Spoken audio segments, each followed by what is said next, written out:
these kind of things on the buggable sites. There are sites on the net which where you can do try the penetration testing things.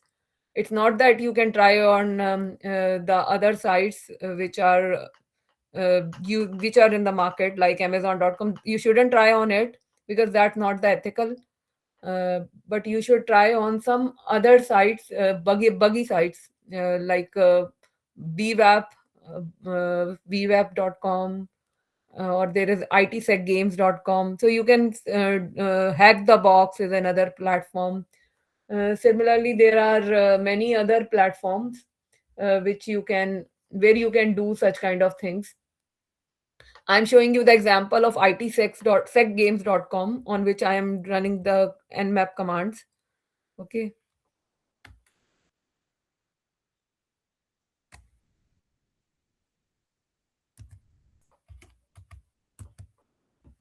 just give me a second.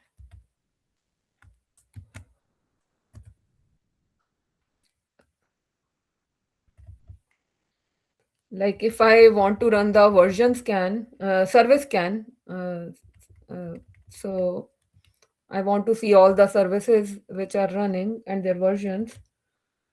So I need to use the switch SV. Okay. And if I have to use the port, I can use minus P as well. But if I only want to see the services, do the services detection, I can run this command. This itsexgames.com is a buggy website which is available for penetration testing kind of activities. So these commands, because it's a network mapper tool, it takes time to execute these commands.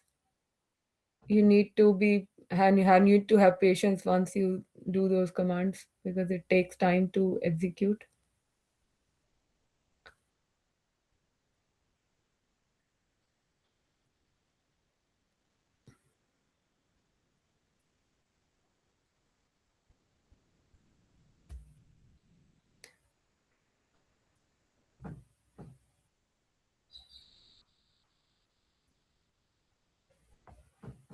So it's showing that 79% is done, and still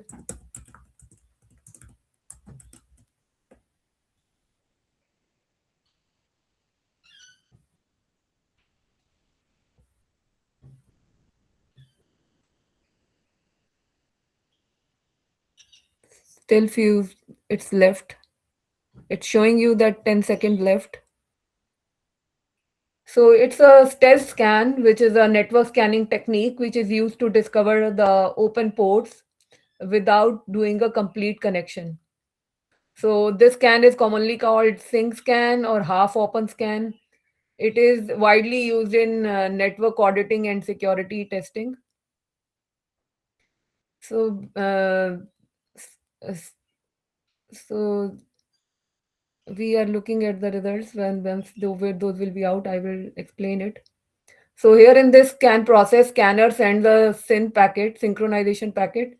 If the port is open, target replies with sync plus acknowledgement. That sync is done, and he is acknowledging that it will target replies that I'm acknowledging that take packet is came to me, and scanner immediately sends the reset status. And connection is in this case the connection is never fully established. It's done at the it's like that it is done, but it's a half scan kind of. It's not the complete scan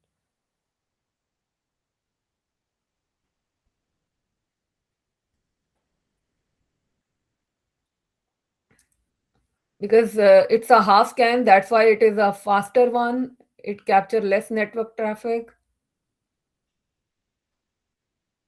It avoids full connections. And guys, it takes time to execute those commands, so please have some patience.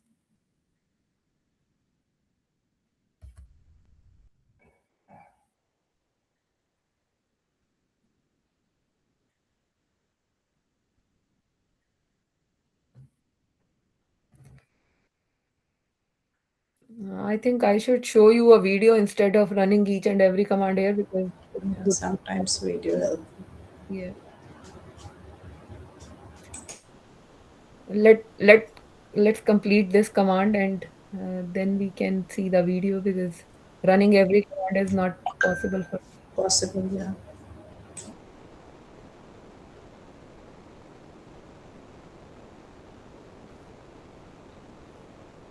Similarly, there are a few other commands for OS detection, what OS are running on that target machines. Okay, and there is one TCP scan as well. So in that TCP scan, just a second. In that scan, it shows all the specific TCP ports. We can check whether the specific TCP ports as well as if we use the minus P switch, it will show all the ports on a target system which are open. If we want to see specific port, like we want to see port 22 or port 21, which is for file handling transfer protocol. So we can specify the port name numbers too. So see, the result is come has come now. So we can see that the port 22 is open, port 80 is open, port 113 is closed, 443 is open. So these it will give you the entire scenario which ports are open where you can perform the attacks. Got it? So you can read from here that it hasn't shown 994 TCP ports, which are filtered ones, because those are uh, those are closed ones. So these ports are opened. So that's why this command only brought the this data, where you can where you can start attacking, start thinking of exploiting things. Okay, and similarly, I can show you one more command do the do the network scanning. Uh, See, this command dig google.com, this is the passive scan, because here we are not targeting anything. We are just gaining the information about the Google. So it will show all the name servers here. That is the dig command. Similarly, others, this way you can do the do digging of that your target site as well. Like if it is the target site, then it will be called the active scan. So it brought information. The server name is this, server is this, when it was set up, that date timestamp is coming, what is the message size and what's received. So you can fetch the information which is useful for you, and you can use it for further exploitation. I want to show you ns lookup command. Just a second.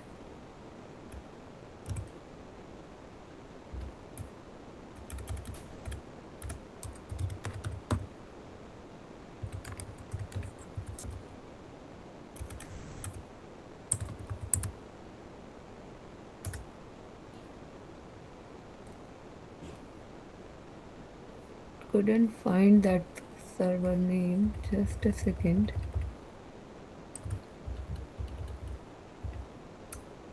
Actually, the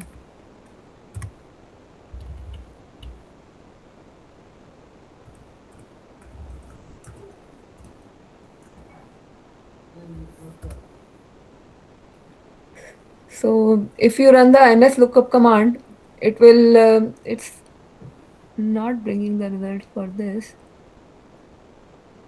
So basically, this command is to query the domain name servers and retrieve their IP information. So the purpose of ns lookup is to find the IP address of a domain and find the domain name for an IP from an IP, and we can check the DNS records where if we can identify the what are the mail servers. It's not giving the much information, but it's just giving the name and address for this site. So similarly, you can do it with the other sites for which you are doing it in ethical manner. And if we are doing the OS detection using nmap command, you can use it like nmap minus O. You can use the O as a switch if you want to do the OS detection, and you can suppose I do with the same site because I don't want to do any other site here. So if I do for the OS detection, what information it brought? Zero IP addresses, so nothing is open, so it didn't bring the much information. If I do it for this server address,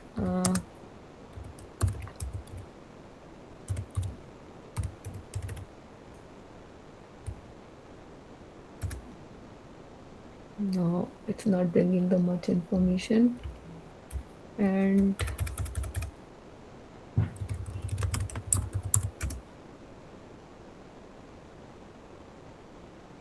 mhm. Everything is secure these days, so we can't fetch their information from here.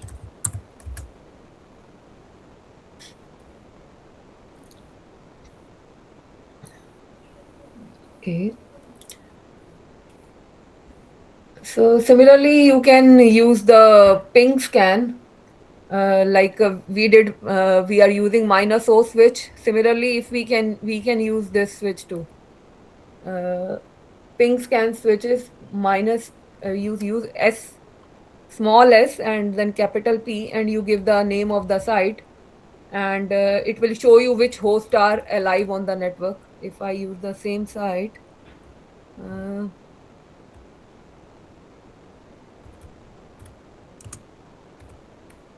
IT6.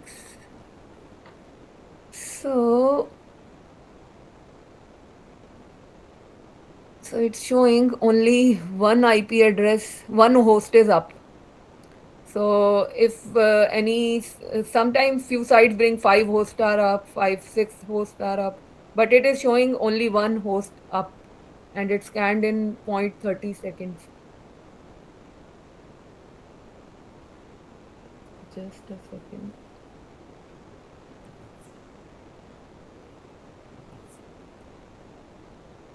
There is one aggressive scan as well, and the switch used for it is minus a minus capital A.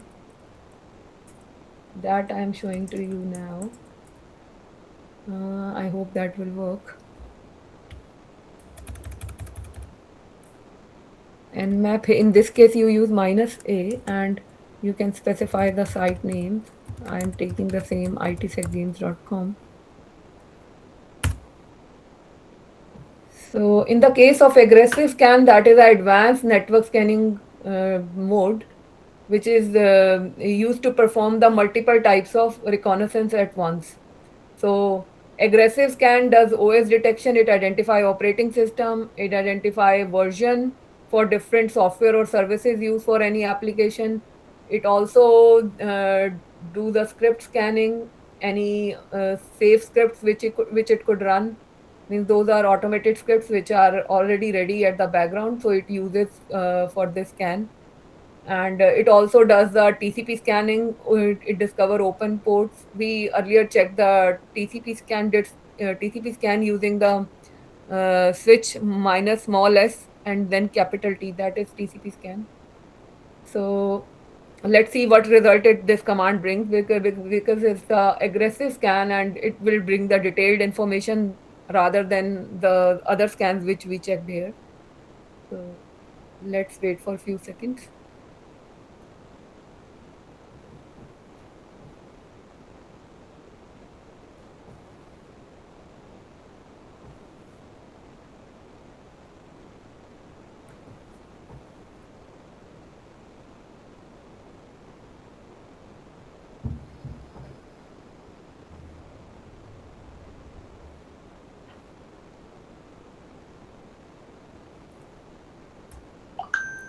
And so it's showing uh, one host is up, one undergoing service scan. So it has only one because this site has only one host up at the moment. So it is scanning only that one. Let's see what it brings. Jyoti, by that time, is there any questions by the students? So far, no questions. They were Okay. asking for OWASP juice shop. So yeah, I have reverted. Okay. It's okay. You can go ahead. Okay. I'm waiting for the result of this command, and then I So can. all these commands belong to which part of life cycle? So it's related to web scanning and enumeration, where we are directly gathering the information from the target. It's not the passive scanning, it's the real scanning of the website to which we are targeting. So, There is a yeah. question, ma'am. Can you please tell how to access these sites, websites? As usual, browsers don't allow it. Nmap can be used for OS services ports. Uh, Nmap is not only for OS services and ports, it's for gathering lots of information. You can do OS detection, you can do version detection, you can run different scripts, you can identify the trace routes, uh, and how many hosts and live hosts are up. So you can do TCP scanning. So you can identify the network path which any site is following. So there are lots of things you can do, and to identify the time this command is running. So you can search on the net the top 12 top vulnerable sites, and it will show you. Let me show you if I can. Say,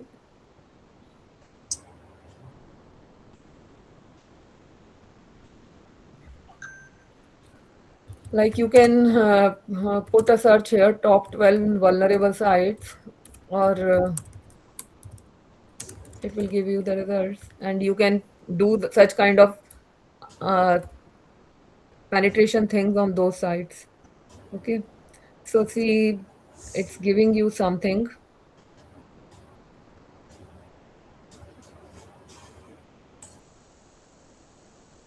So they see the damn vulnerable web application, DVWA. This is very famous for web penetration learning. And there is one app, BWAP, buggy web application providing 100 known bugs and security. So you can explore it. There is one Juice Shop maintained by OWASP for exploitable, means if you want to mimic a real world e-commerce application, that Juice Shop you can use. So similarly, there are few sites where you can find the more challenges, like Hack the Box is one of them, very famous platform. It's a cybersecurity training platform, and where you will find the many labs, and there you can try it. You can buy the membership, and you will gain access of few labs which you can try. And here you will get the complete learning of how to access those labs, means how to use those labs to try these penetration things on those ones, because there is no need of even this VMware. Then they have their own setup over there where you can try those commands. Initial few hours are free over there, but then you have to buy the subscription to try such things over there. Okay. So there is enough content available on the net these days. Like it's giving the top 10 vulnerable, top 12 vulnerable sites, which is used for legal penetration testing. Let's see what's the top one. Hack the Box, as I said, that is a very famous platform for testing labs, and you don't need even VMware for trying it. The commands, different commands over there, because it's a complete lab, and you have to gain the access of the system on which you are trying to do exploitation of the site. So similarly, it's giving one more, CTF Learn. Here also there are few challenges which you can perform. And what other, BWAP, as we discussed, it's a extremely buggy app. It is already telling that it has 100 plus bugs, security issues which you can try. So there are cross-site scripting issues, server-side request forgery attacks, DOS attacks. These all attacks you can perform there. SQL injection attack, XML attacks. So you can all try all these injections over there. hack this site. This is also one another platform. So guys, you can find a lot of vulnerable sites where you can try all these things. Okay. I hope I have given enough examples which sites you can try off, and there is enough content available on the network, um, on the Google. And these days we have multiple AI agents as we discussed. So because you are not using multiple agents, you are just pinging to one agent and you are requesting some information, and Two agents. it will give you a Two agents. yeah. So it will give you ample of information because it's a one agent at a time. If you are using one agent, that's not a problematic thing. Problem comes when the multiple agents comes in the picture and you have to manage the coordination among them. Then the problem comes Yes. Right. because the problem is that the one there when there is only one agent, that is not complex. You are using it on daily basis. You are requesting Chat GPT to prepare a report for you or do something for you, and it gives you that thing. It searches web and bring the result for you. That is the one agent work. But when you bring multiple agents, then it is complex, and that complex is increasing exponential. If you have five agents, it's not that it's five time complex. It's 25 times gets complex when there are five agents within which you have to maintain the coordination. Exactly. And Agree. there so at that time you have the different techniques like choreography or orchestration which comes in the picture, which Jyoti will show you the architecture uh, uh, in the coming slides later on. That orchestration is the central thing, central architecture which coordinates between different agents, and how to manage the different states. And because when the multiple agents come in the picture, you will face multiple failures over there.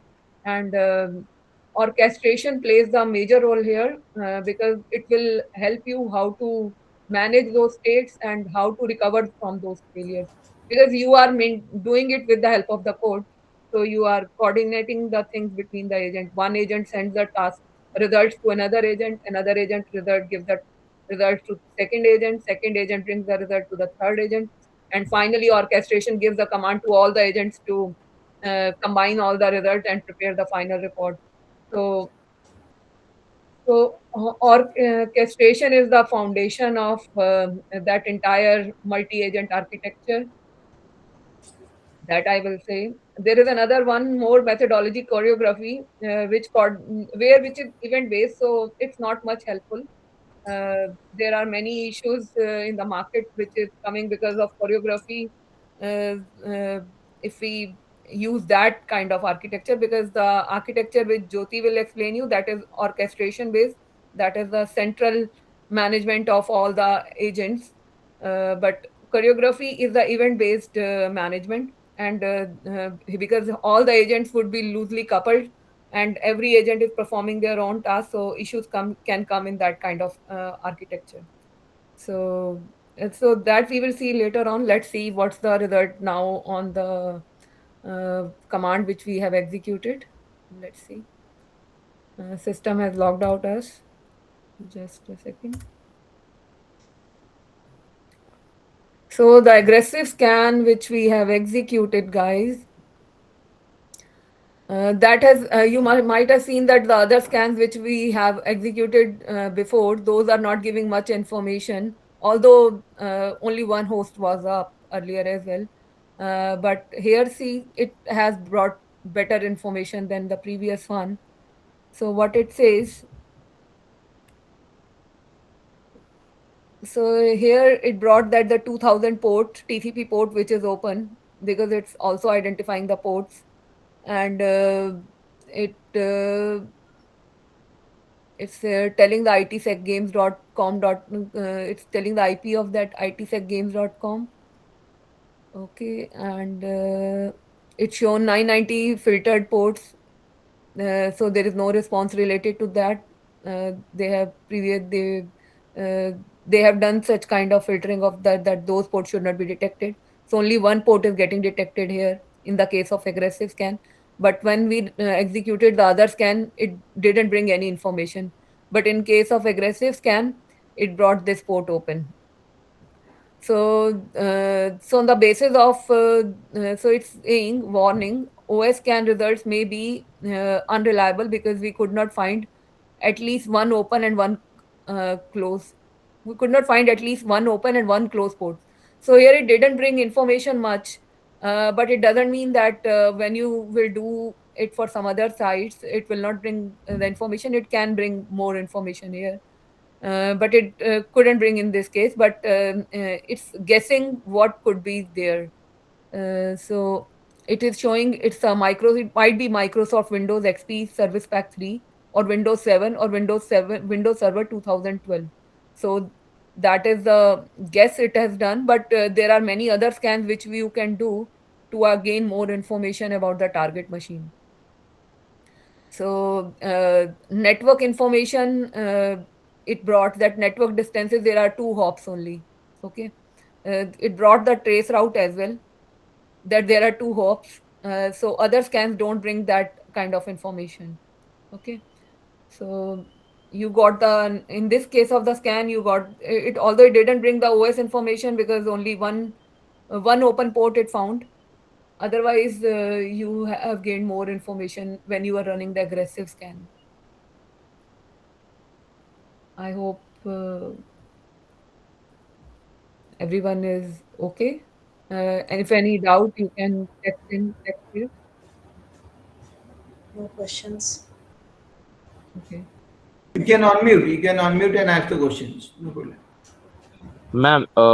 Ma'am, can you please re-explain what was choreography? And ma'am, in case of getting information, is using XSS better or SQL? Means cross scripting better or SQL better? Because ma'am, in cross scripting we don't need anything, but in SQL we have to do a bit of means reconnaissance and also inject something. So ma'am, which is better if it is the first choice of gaining information in cybersecurity?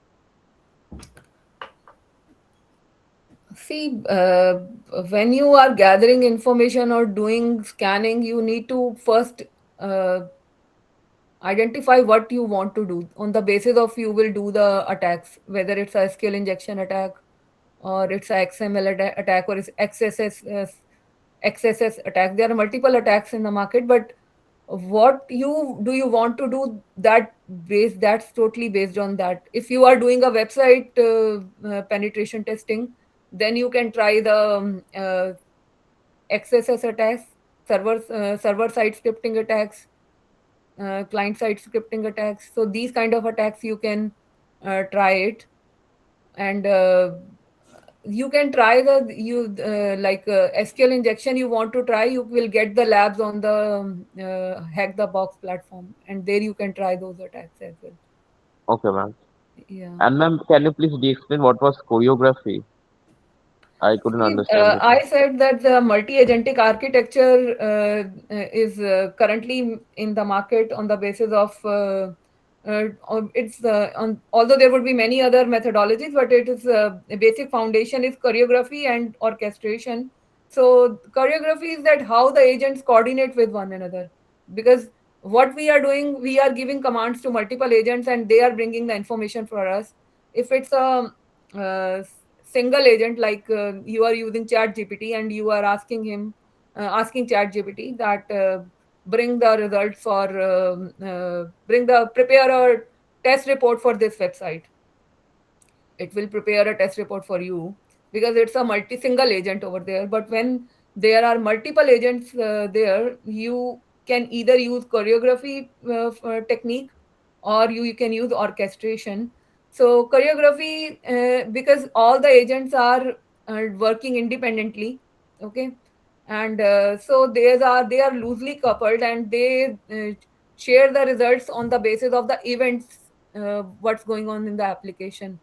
And there is a message bus where they share that, like one agent has done some task, like suppose I give you an example, like a like any e-commerce platform. Okay, you order something from a website like Amazon.com. Okay, so one agent is receiving orders. One agent is handling the customer service.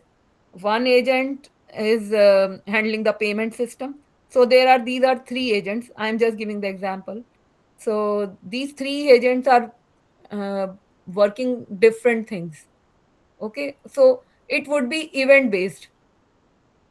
Event based, if I say, it means that if the event is order is done. Okay, so once the order is placed, on the basis of that, whatever information that agent will extract, that will pass that information to the message bus, that this all information I have collected from there. Now the second agent, which will process the payment further, it will take information from that message bus and process it, and give the information again to message bus, and there the third agent will come and pick up that information and we'll do the further task. So that's the event based work in the case of choreography. So there was no centralized system which is handling all those events. So that's the reason I'm saying orchestration is the better way to handle multiple agents, not the choreography, because there could be multiple failures in the system, because one agent can bring the wrong information, but second agent, there is no centralized thing over there which is handling all of them. So all agents are picking information from one common message bus and doing it. Then second agent has to pick it on there and then do further tasks. So that's the concept of choreography. I hope you understood it. Yes, ma'am. Thank you. Yeah. So Okay, he has a question like SQL injection is better or XSS, right? So SQL injection is for database, right? Target of SQL injection is to manipulate or access the database. But in case of XSS, that is for user's browser. It executes the malicious scripts, client side attack, and SQL is server side attack. Okay. Okay, So ma'am. Thank as you. Pooja said, as per requirement, as per need, you need to choose the attack type. What type of attack you need to choose? yeah, because in the case of cross-site scripting, the XSS attacks, so it is kind of the web security vulnerability. That's why I said if you want to do the Yes, penetration testing of a website, you need to think what you are going to do. You exactly, are, what is your means main goal? Do you exactly, want to modify web page content? Do you want to redirect users to another platform? exactly. So according to your means goal, you can choose the attack what you want to do. Perfect. Yeah.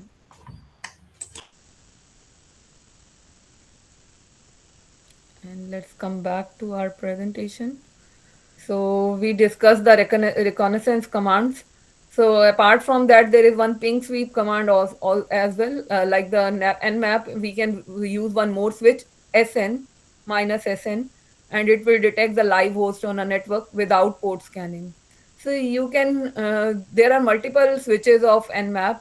You can do study those switches. It's all available on the internet, and you can start running those commands, and you can uh, judge on your own which command is bringing which information, and which scan is bringing more information for you, and which command you should run to on the target to gather what kind of information you want. So it's all the context based testing, that what you want to test. So this is the scanning with the Nmap. We have discussed it, that there are basic scans, service detection. Means these all are about the switches. There are more switches which you can explore. We have discussed these ones: aggressive scans, OS detection, service detection, and basic things. So there is one Nikto tool, which with the help of which you can discover hidden directories, server misconfigurations, and vulnerable applications as well. Um let me show you. I think this command will work at my machine. Let me try.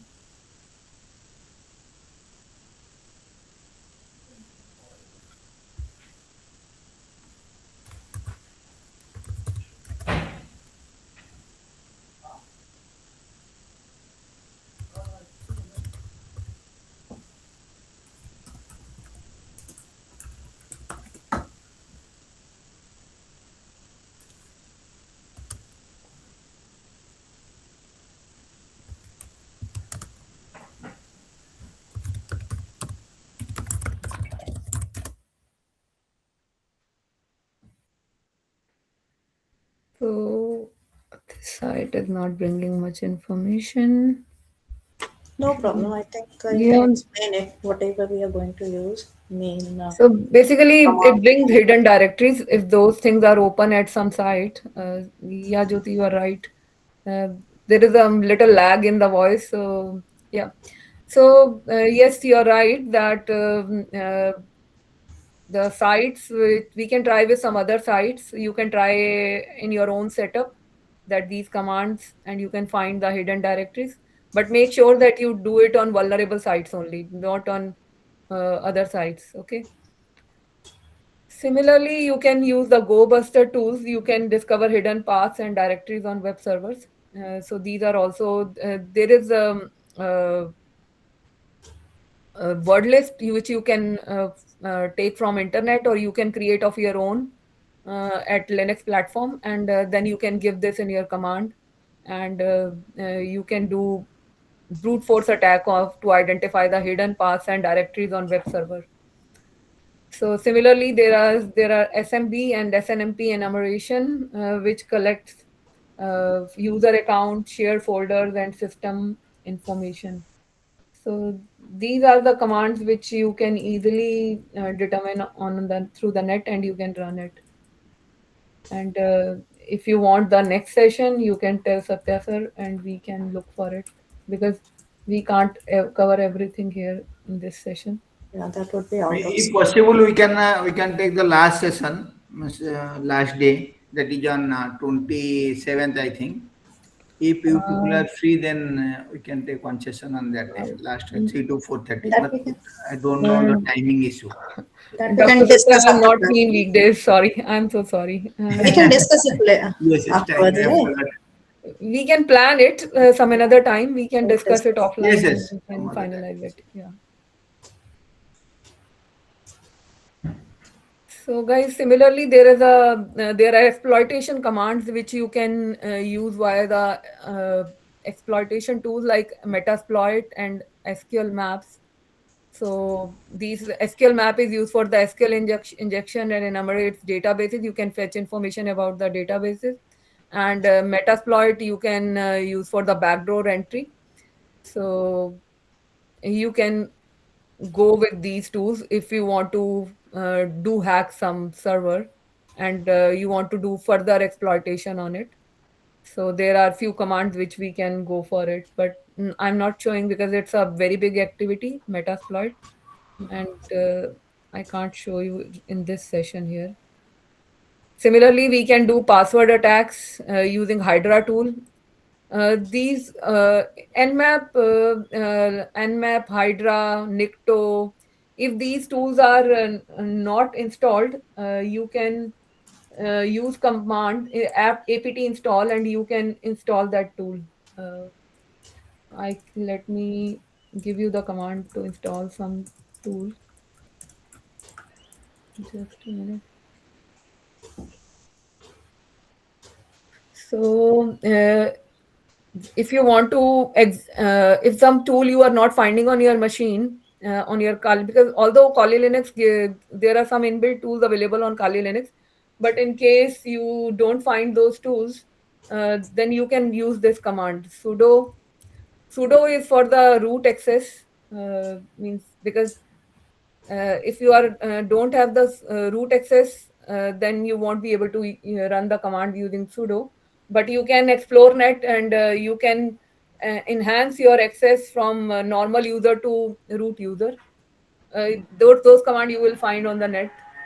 I'm just showing how to install some tool. Like if you want to install some tool, you can give the name of that uh, tool. Like I want to install, suppose, Nmap, so I can give this Nmap here. Package name you have to give here. Okay. If you want to install Nikto, you can give Nikto here. Similarly, any package name you can give if you want to install, if some tool is missing on your machine. It's installed on my machine, that's why it's giving Nikto version 2.5.0.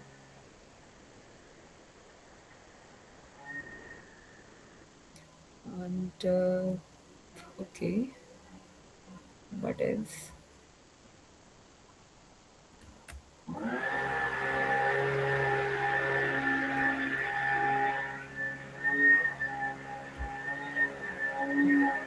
Similarly, you can install Hydra tool to do the password attacks. John Ripper also, if John Ripper is one another tool which is used for brute force attacks, you can use it. Uh, any questions, guys, till now?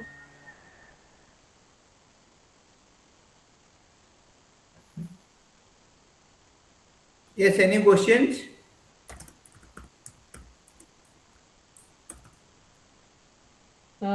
Okay, no worries. Ma'am, what is the difference between root user, normal, and super user? Super user and normal user. Yes, ma'am, and root user. These three. See, if you are you don't have the root access, then it is a normal user. So it's a kind of the privileges which you have on the Linux system. What is the privilege level you have? So normal user will have the limited permissions, like you can do everyday tasks, but you can't do the administration things. You can do browsing the files, you can run applications, you can edit your personal documents. So that is like if you normally installed Kali Linux, like you set up your VMware and do install Kali, then the normal login credentials are Kali Kali, means username is Kali and password is Kali. But if you want to take the further permissions, that administrator level permissions, you need to switch to the root user, and you will get the steps online, and that we can call as the super user. For once you are a super user, you will have the root permission, like you can modify system files, you can create or delete users, you can change permissions for the user, you can access all the data, you can remove any software. So root access is more powerful than the normal user. I hope I have answered your question. Yes, ma'am. So dangerous things can be done using a root user. So root user can damage the system. So you need to handle it carefully. So it has all the privileges, highest privileges, unrestricted access, full control over the system. And you can install all softwares, modify system files, create, delete user, change permissions also. You can access all files, start, stop services. These are all rights of root user or super user, whatever you say. You can call it. So risk level is lower with the normal user and high with the root user. Okay.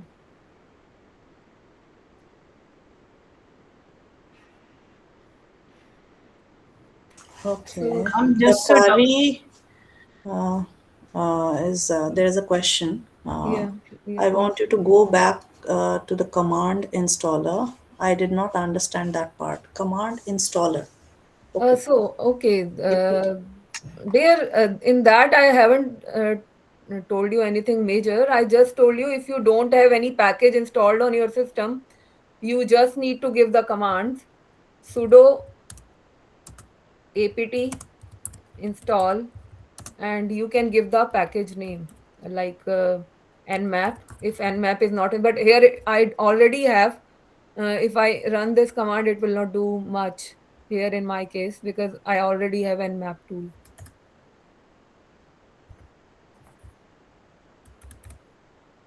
I'm canceling this command because it's not useful for me.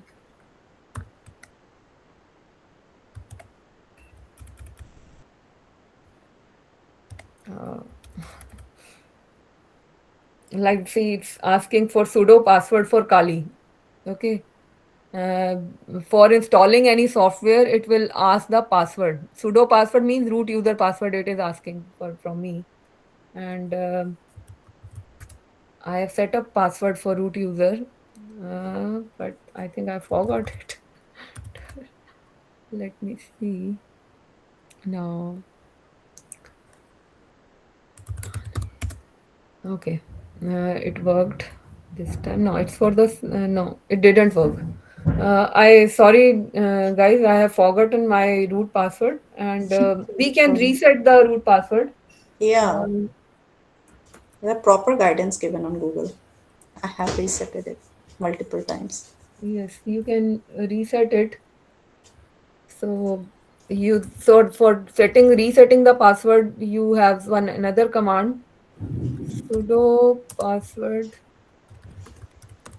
and you can give the uh, you can tell what you want to do, but I think it's not running in the right manner. Yes. Sudo here it's I'm already logged in with root user, but I forgot in this means I forgot my root password. Here I'm logged in. Here I No can problem. install any software if I want to. If I do mention GoBuster, let me see if it let me install. So that way you can try. So that is the command for installing any package. Sudo apt install and mention the package name which you want to do. So that is the only command. Hope I have answered your question.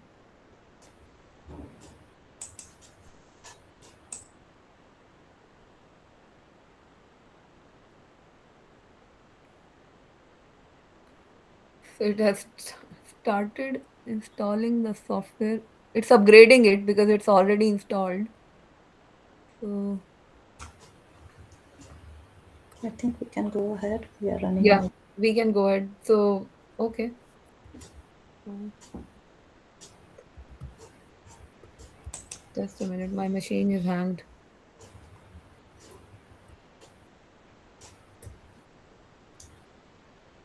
Sorry guys, my machine is hanged. Just a minute.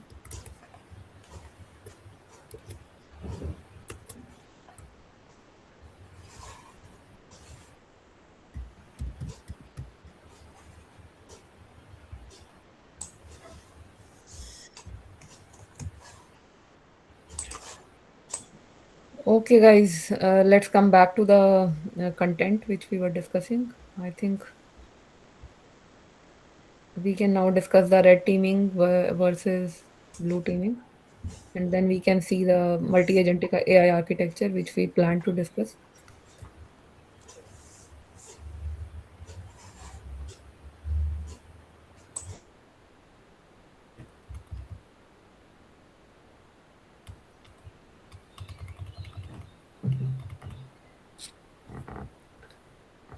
So here are the agents which I have mentioned related to red teaming versus blue teaming. So anybody has idea, they can tell what they understand about the red team.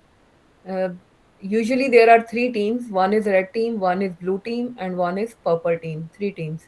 So the purple team is the combination of red team and blue team. So it all depends on what kind of the work you are doing. Are you doing the penetration testing? Then if you are on the defender side, then in which team you would be? If you are on the attacker side, because we are simulating attacks. So there are two teams. One is red team, which is simulating attacks. That is the purpose is to prevent the attacks. For both team purpose is to prevent the attacks, but red teaming is simulating those attacks, and blue teaming is showing the remediation things, how to prevent those attacks. So that is the purpose of both teams. So red team simulate real world attacks to identify vulnerabilities before the real attackers do it. So they think like attackers, they do activities like attackers, but they are on your side means but they are on your side means but they are on company side for which they are working. So there are different kind of the agents for red teaming, like reconnaissance agent collect the IP subdomains, open ports, employee data.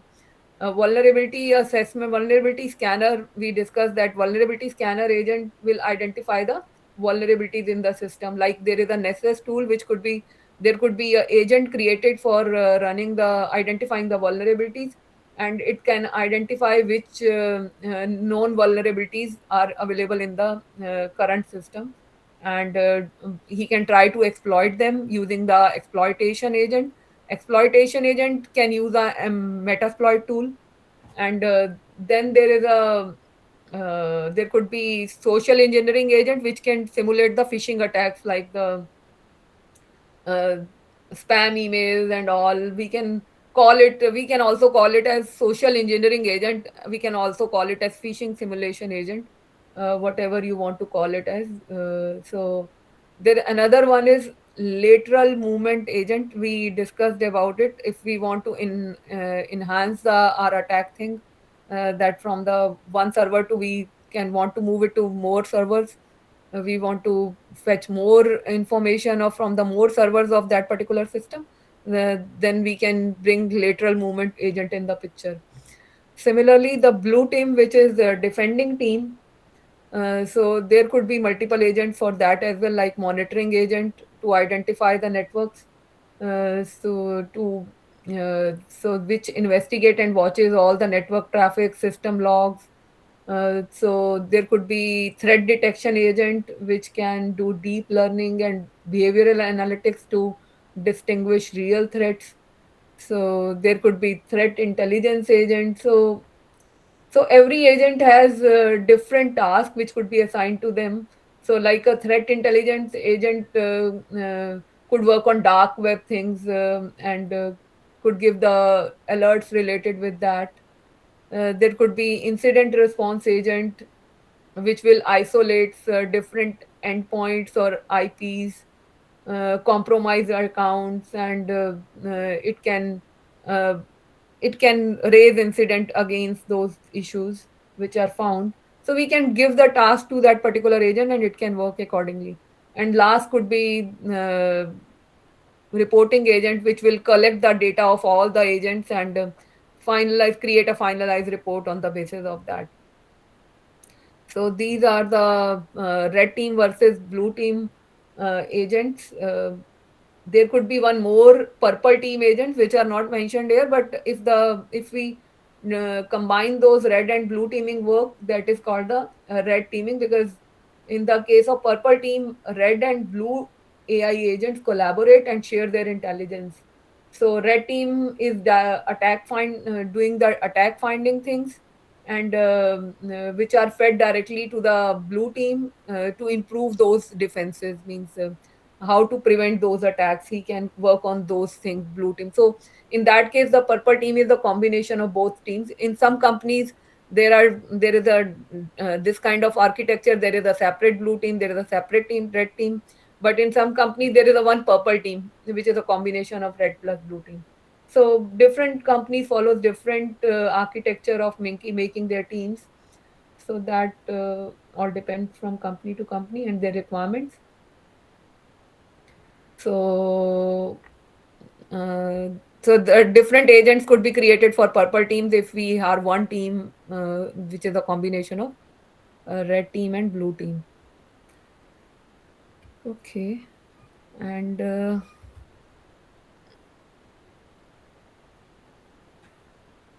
so here also the same thing we are explaining, that what is red team and what is blue team.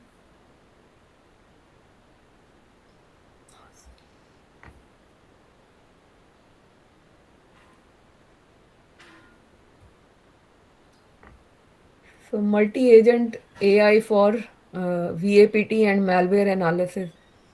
So here also you can see that multi-agent AI systems use multiple specialized AI models. So those models are working in coordination. It's not the job of one agent. It's the multiple agents which are handling different subtasks, and the one central system would be giving commands to all these agents, and then final agent would bring the collaborated result. So in case of multi-agent system, you can think of cyber security, cyber security operation center team, where one orchestra, as I told you, that we can work on central based system. So orchestra agent breaks down the task and delegates it to the specialized agents, which will execute focus subtasks, like one is doing scanning, one is doing analysis, one is doing reporting, one is doing threat intelligence. Threat intelligence agent is identifying the different existing vulnerabilities, that's on the basis of CV numbers. It will identify what prevention could be, what are the threats to the system, and on the basis of that, the other team will do the defense work, that what could we do to prevent those kind of attacks. So it's not a one man job, it's the collaborative job of all the agents, and which is handled by orchestration. So as I already told you that how multiple agent AI helps. So there we can divide it in different phases, like reconnaissance agent, vulnerability assessment agent. Third, it could be exploitation agent who will exploit all those things. Another is lateral movement agent, which will do the task post exploitation, like privilege escalation things, and network relating information it can capture, and it can identify which more servers they can hijack. And the last agent could be reporting agent. So agents, we can decide we want to bring 5 agents in the system, or 4 agents in the our multi-agent architecture, or 3 agents in our architecture. So there would be one orchestration would be at the top, and it will give command to all the different agents, like reconnaissance, vulnerability scanning agent, threat intelligence. So all agents will get command from orchestrator. And regarding the malware analysis, uh, how these agents can help. So we there are malware scanning tools as well available in the market, which task we can assign to one agent, and we can give it name that malware agent. We can give it that name, and we can prepare a code against that particular agent. So we can keep that agent to identify the malwares installed on our machine, so to identify the threats which could be to our target system. So I think I've explained a lot.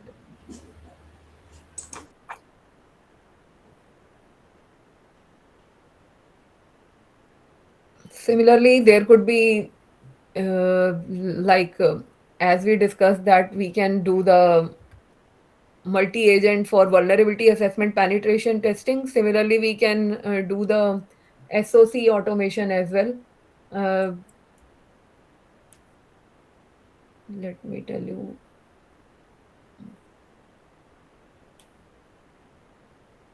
So SOC automation, when we say, it's a security operations center, which is so here the cybersecurity team is responsible for monitoring the systems, detecting attack, investigating incidents, and responding to threats. So this the here also we can create the agent for each and every task. Like one agent will do the monitoring of the system, one agent will do the attacks, detect attacks, and third agent we will give them the task of investigating incidents. Incidents means some issues which are reported by other agents. That in incidents investigation, that can be done by the one agent, and then accordingly, the last agent could respond to the threats, whatever to the system. So he can respond to the threat by looking at the logs, alerts, and any malware events which it has detected in the system. So that's how we can automate. We can do SOC automation too. So here they have given the different workflow. Workflow could be anything, but it's the how we have means how we are giving commands to our different agents to perform the task in multi-agent architecture. That's the major thing. Depends upon the context according to which we are doing testing. Uh, and regarding SIM is nothing but Security Information and Event Management System. So it is a term which is another term which is given to it, that SIEM.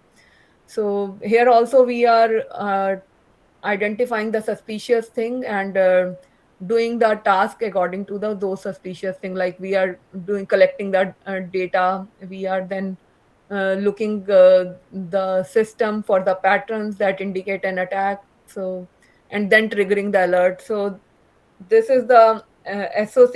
In some companies, there is a separate SOC teams which do these kind of the tasks, that data aggregation, event correlation, and alert triggering. So there are different teams for different things.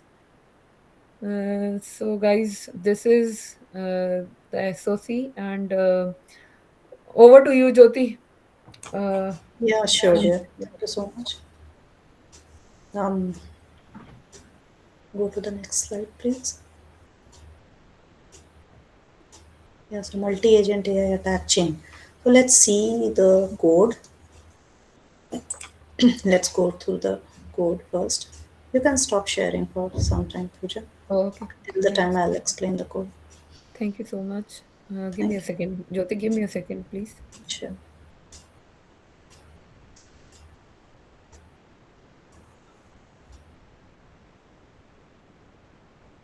Yeah, you can continue sharing your machine now. I have stopped sharing.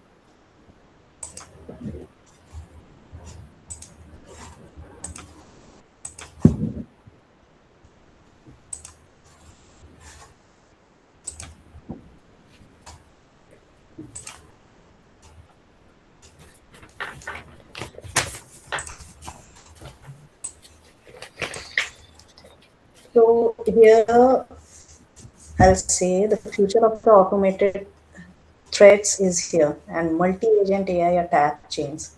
So in this code, we move beyond simple prompts and build a function,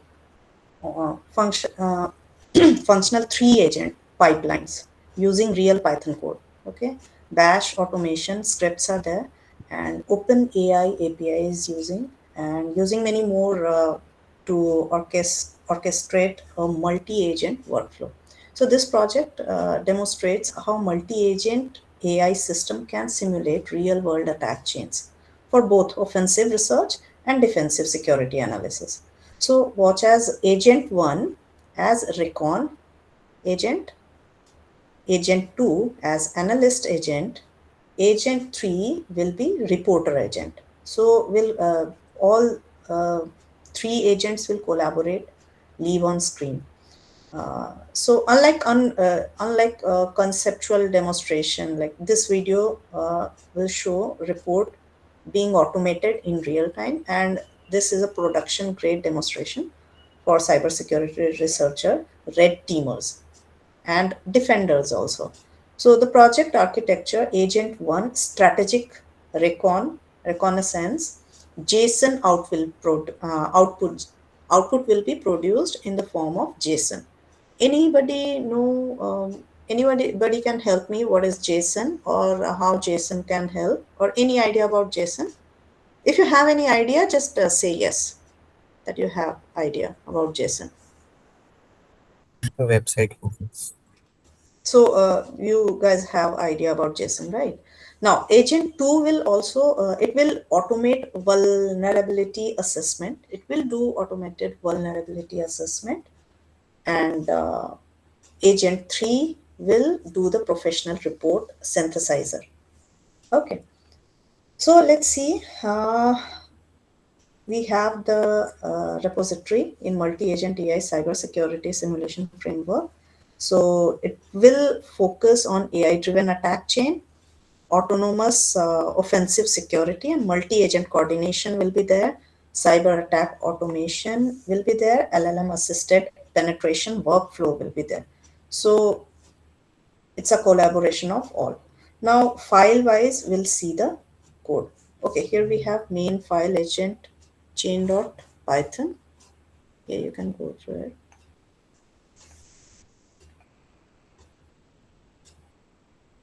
First of all, we have method-wise. I'll explain. So this banner is just to display a large formatted title banner in the terminal. Once we launch it, you can see that. Basically, it will be used for session heading, program startup message, and a final summary output. Then we have section. Section is basically print. It will print the formatted section header for each AI agent in output. It's just for to make the look and feel good. Okay, basically it will use to separate the agent 1, agent 2, agent 3 outputs also.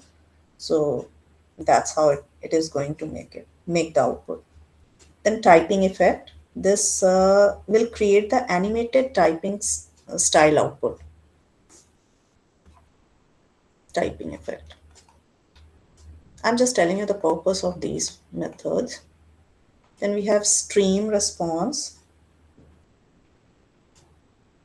Okay, let me explain you the typing effect a bit more. So it will create the animated typing style output. It will print one character at a time using time.sleep. You can see that.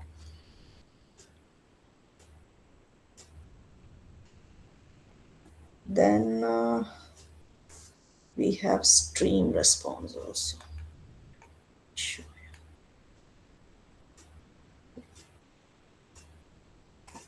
Responses, text reminder.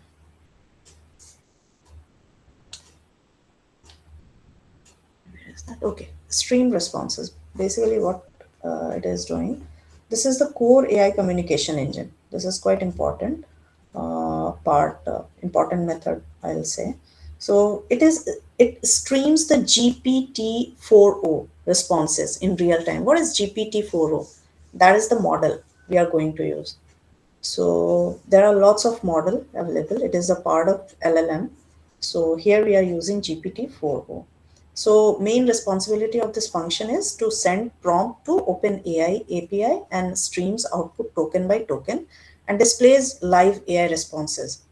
Okay, it will collect all the full response text. Now, why this core AI communication engine, why this is important? Because agent can't talk to GPT-4o. No streaming output occurs. So that's why this method is important. Okay, now ethics.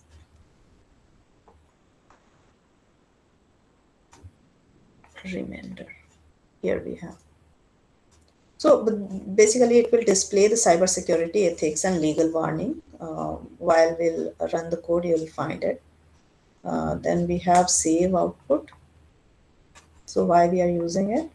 It will save the agent outputs into JSON file.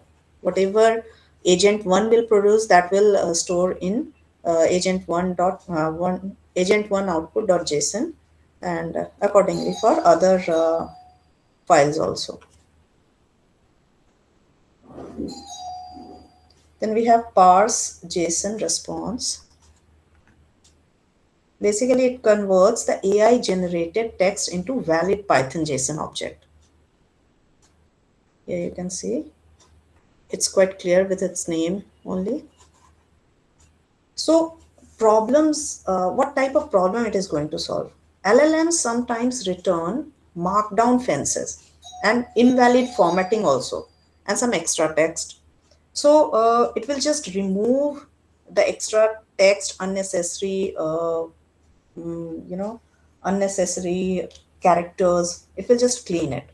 It will then parse with the help of parse JSON, JSON loads, and then callback recovery will take place. Then we have run chain.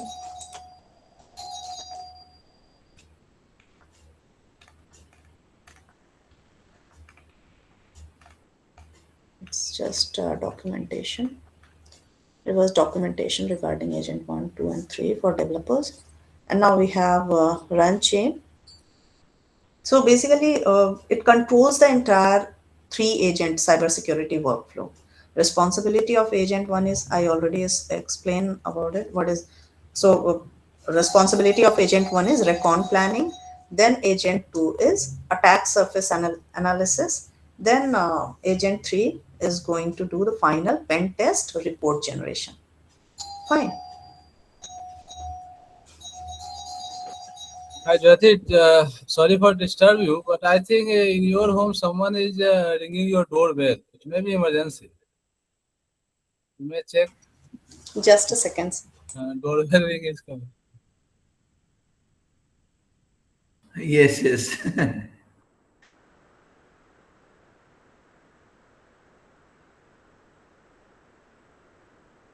Sumit sir, your session is there at 3 o'clock. Yes, sir. 3 o'clock.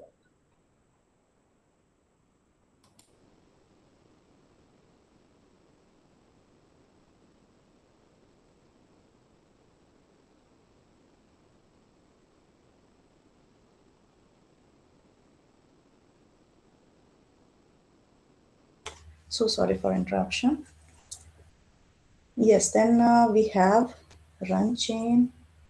Okay, I explained it. But what happens internally? We need to understand. In step 1, it will create result object, and that will store all the results. Here you can see it will store all the results, store all the outputs. Then in step 2, run agent 1, agent 1 underscore raw, you'll find. We have an agent underscore prompt also. Agent underscore data will also be there. So basically it will stream response, parse JSON response, and different kind of response will be passed. In step 5, it will run the agent 3. So all the agent will be running at the end of the file, and it will save the final file inside final underscore report.md. Once we'll run it, we can see how it will generate the file. Okay. Now the main hard method of this file is main. So purpose of this file is program entry point. Always main function, main method is programs entry point. So similarly here it is for the same purpose. Now what are the responsibility of this file? So it will display the banner. It will show the ethics reminder also along with that, along whatever information you are going to get for ethics reminder. It's all for that. This ethics reminder method, it will load OpenAPI key also.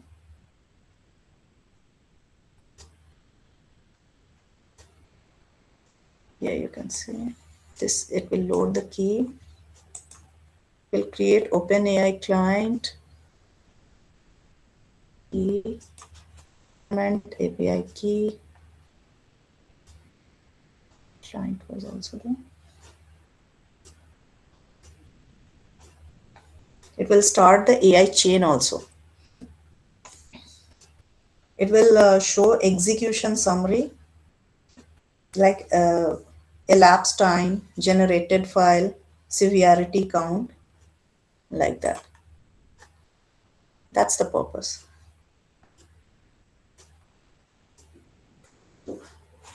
Okay. Now let's see the chain visualizer.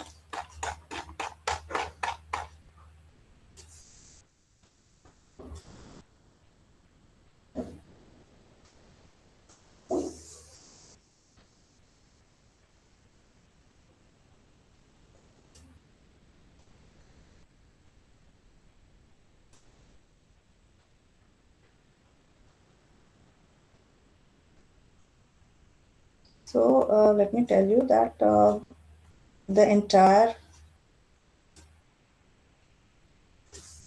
This project is going to use for educational purpose and multi-agent AI orchestration, context passing, security automation will be there. Cyber security purpose is to basically purpose of this is to penetration testing workflow will show that SOC automation will be there and AI assistant assessment is also there. Now, let's see.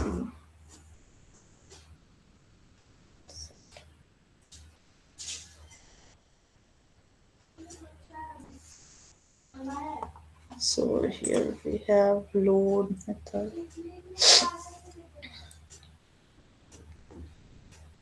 We are setting the color. We are setting the color, resetting the color. ANSI color variables are there. It will create the color terminal output.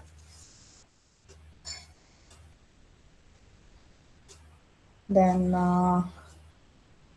we are setting path base.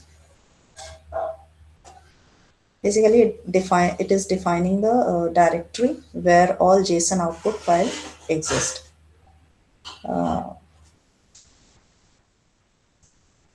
Then we have load method. Basically, it will load the JSON file from disk and internally how it will work. So first of all, it will build the full path. Then it will check the file exists or not. So if not, then os path dot exist path will it will we are just handling the crash also. So if it is not there, then it will get handled. Then step 3, we are just opening the file. Then we'll parse the JSON here internally. So why this is important? Because this function is the data loader for visualization engine. Without it, no reports can be visualized. No attack vectors will be visible to the screen. Okay, then we have box. So box is basically, it will draw the beautiful terminal boxes just for the to make the screen to make the output beautiful. Like it will just categorize the output like agent 1 recon planner and just for beautification. So if we talk about its internal logic, it will draw the top border. We are setting the width and all, and then we are just printing the content, and then we are trimming the long text into parts, and this is how it is going to work. Okay, then we have another method, that is arrow. Arrow will show the flow between agents. Okay, then we have main function here, main method. So most important function, this will control the entire visualization pipeline. So step by step, let's see. So first of all, in this, it will do the print header. It will print the header. Purpose is to introduce the visualization tool. Then it will load the agent output also. You can see how it is loading the output also. Then recon data, vulnerability assessment, chain metadata, whatever information it has, that will go to the chain A1, A2. And then we have step 3, that will verify file exists or not. So in next step, it will check file exists or not. So we are just handling it softly. So in step 4, we'll build the agent 1 visualization. Then extract active recon. Let's see, active CMD. It's all, it's too lengthy to explain each and every line. So I'm just giving you a brief, like what's the workflow of this.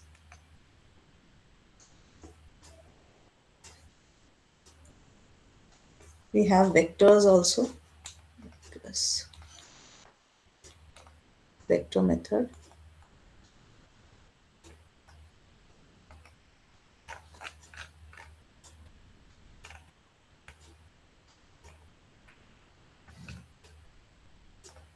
Okay, so it has a vector method also that gets the vulnerability findings. Okay, so that's all here.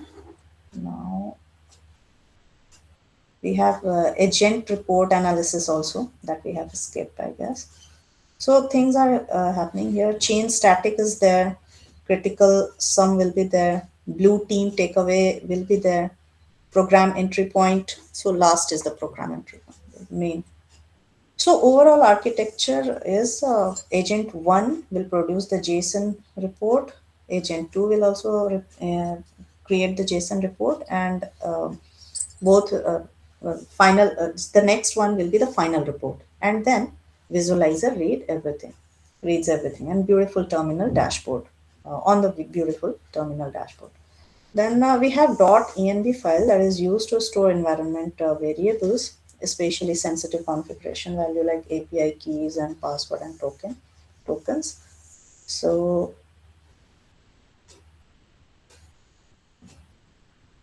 Python program can access GPT-4. So purpose of .env is, here you can see the format.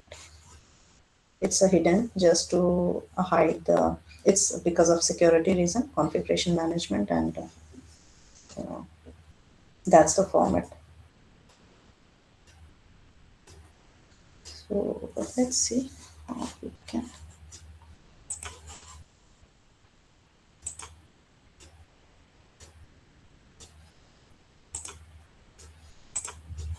We'll run it. We'll see.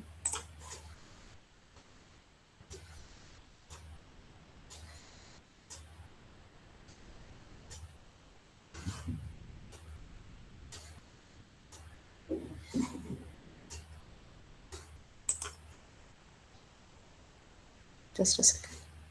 It's hanging.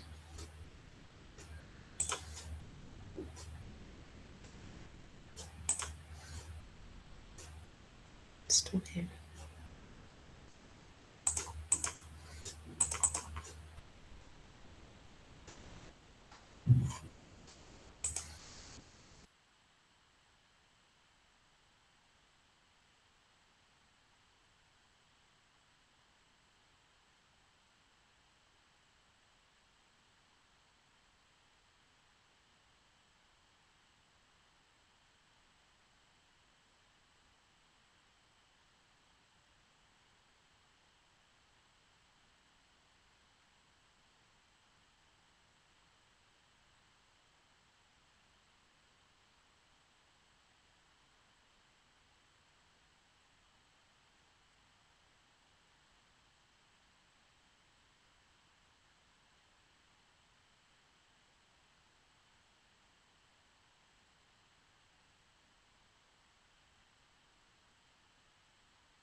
Jyoti, your voice is gone.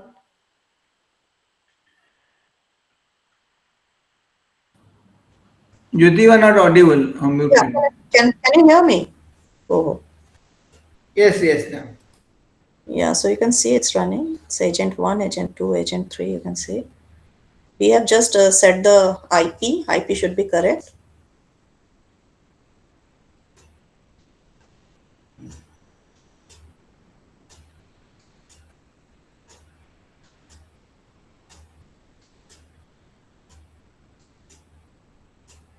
So here is the IP you need to set of attacker.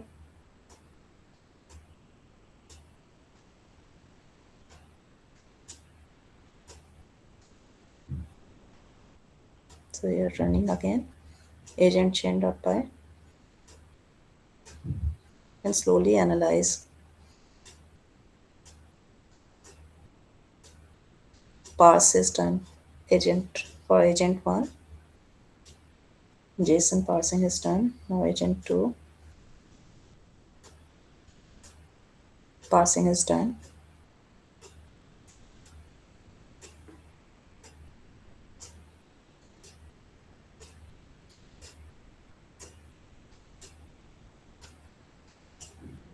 So entire context of the chain is synchronized within the one single agent. And now agent 3 is generating the professional incident report.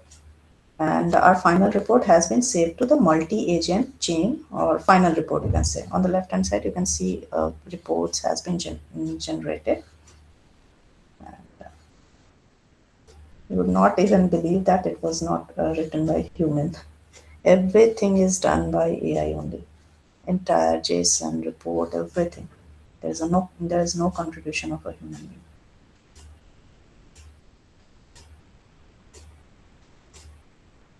So entire blueprint is now in your hand, so you can see the generated files.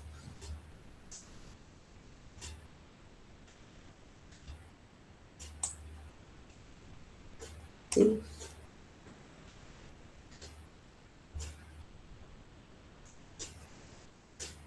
JSON report. We have shown the output also, output file.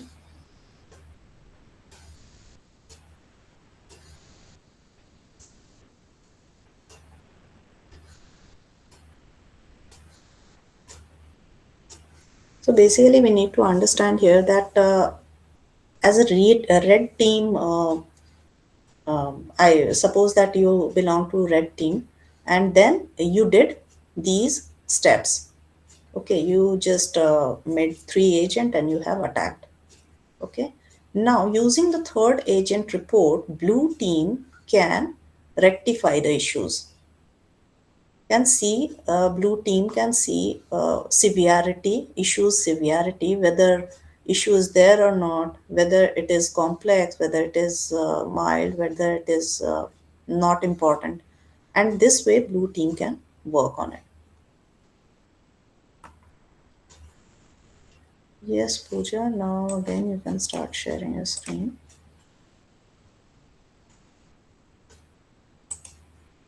I'm sorry, Jyoti, what I need to show? Yeah, you can start sharing that slide again. I think it's all discussed. We have covered it, Yeah. covered everything. Yeah. Yes, So we can provide the documents like we can provide the document and we materials, can answer links. questions if anyone has. So Yes. they can ask the questions. Yes, yes, if they can ask the question now, and PPT if possible, you can give. All recordings is going to be uploaded today only. Today recording also going to be uploaded. And if PPT want to share, you can share with me. I can share with the students. Okay, sure. Okay. Yes, sir. Sure. Okay, then I think any question from student side. Otherwise, we will stop here. And we would like to know any feedback or any expectation that you were expecting and we were not able to fulfill that.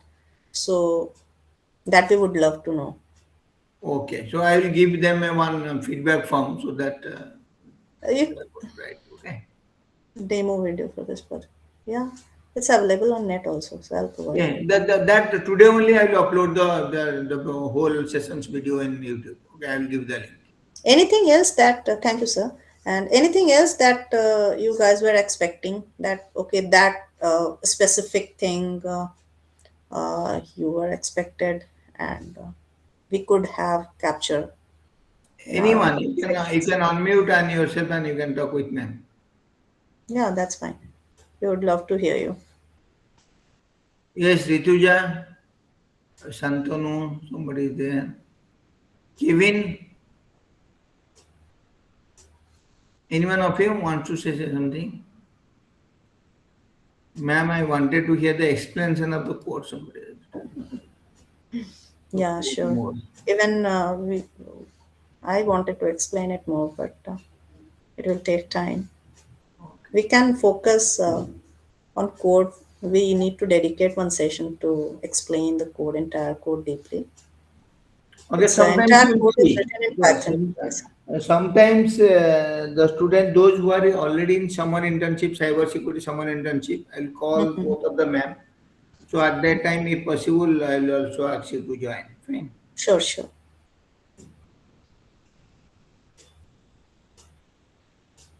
Okay, then I think we should stop here. Okay. Pooja ma'am, Jyoti ma'am, thanks very much. Yeah. Thank you, sir. Joining. Thank you, everybody. Yeah. Thank you, sir. And I'll Thank be you all. Thank you, all. Sumit, sir. Thank you, Satya, sir. Thank you. Thank you. Thank you, Jyoti. It was Thank very you. nice session, Jyoti and Pooja. Thank you, sir. Thank you so much.